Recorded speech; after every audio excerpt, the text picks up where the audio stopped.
여러분 안녕하십니까? 계속해서 대구 경북 소식 전해드리겠습니다. 오늘 대구와 경북 지역은 대체로 흐린 가운데 낮 최고 기온이 대구 9도 등 7도에서 10도로 어제와 비슷하거나 조금 낮겠습니다. 내일은 대체로 맑겠고 대구 영하 2도 등 영하 8도에서 영하 1도의 분포로 추워지겠습니다. 이번 추위는 모레까지 이어지다가 차차 누그러질 것으로 예상됩니다. 국방부가 대구공항 통합이전 후보지 지자체들을 대상으로 주민설명회를 잇따라 엽니다. 국방부는 오늘 오후 2시 군의군 삼국유사문화회관에서 국토부, 대구시, 경상북도 관계자, 주민 등 600여 명이 참석한 가운데 군공항과 민간공항 이전 사업 주민설명회를 엽니다. 내일은 의성, 모레, 고령, 10일에는 달성과 성주에서 주민설명회가 열립니다. 설 연휴 열차 승차권 예매가 내일부터 12일까지 진행됩니다. 코레일은 내일은 경부선과 경전, 충북 동해선, 모레는 호남선과 전라, 장항, 중앙선 승차권의 예매를 진행한다고 밝혔습니다.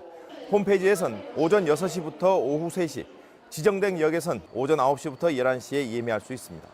수서고속철도 SRT는 12일 홈페이지와 지정된 역 창구에서 설 승차권 예매를 진행합니다. 지구온난화가 가속화되면서 제주도 특산물인 한라봉 재배가 경북 동해안 지역에서도 가능하게 됐습니다. 아열대 과일을 넣고 육지와 제주도가 무한 경쟁을 벌이게 됐습니다. 김기영 기자가 보도합니다.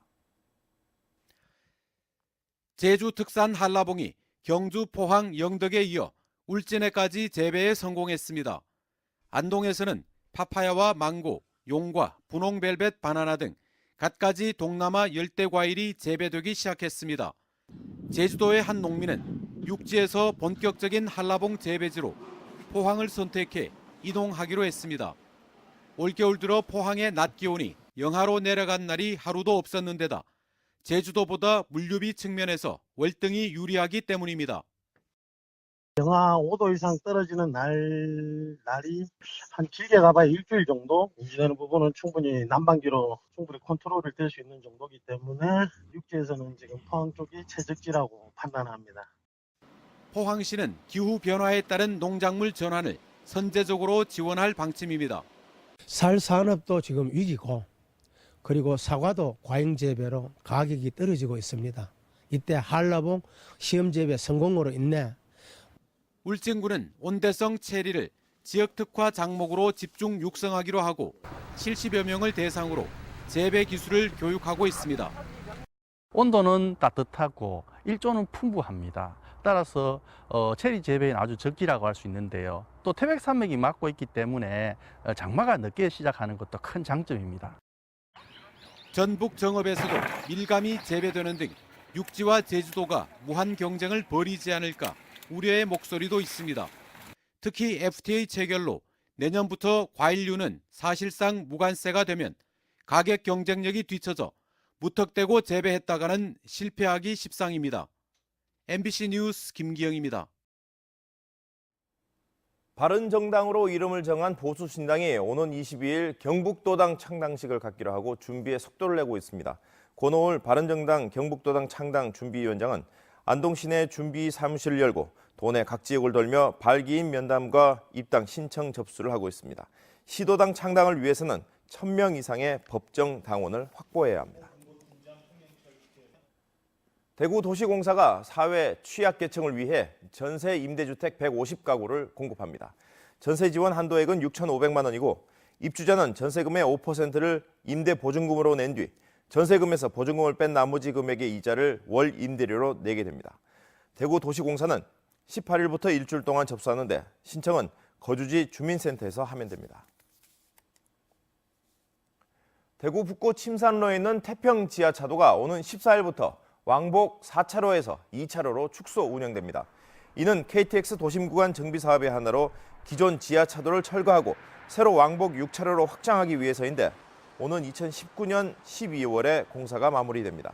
내년 1월까지는 지하차도 동편 2개 차로를 막고 공사를 하고 내년 1월부터 2019년 6월까지는 서편 2개 차로의 교통을 통제할 예정입니다. 대구 시립교향악단이 2017년 연주 일정과 레퍼토리, 협연자 등을 공개했습니다. 상임 지휘자인 줄리안 코바체프 이름을 딴 정기연주회 코바체프 시리즈는 모두 10회로 예정된 가운데 슈트라우스의 영웅의 생애 등 난도가 높은 작품 공연이 이어집니다. 또한 피아니스트 루드빌 앙겔로프와 클라리네티스트 지안 피에로 소브리노 등 세계 정상급 연주자들의 협연도 준비되어 있습니다. 대구시 교육청은 사이버 감사 시스템을 개발해 시범 운영을 거쳐 오는 3월부터 본격 활용하기로 했습니다.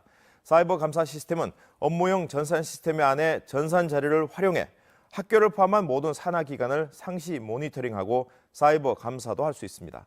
감사 항목은 휴가와 출장 일수, 학비 보조, 생활기록부 정정, 학교 발전 기금 목적의 사용 등 모두 29개 항목입니다.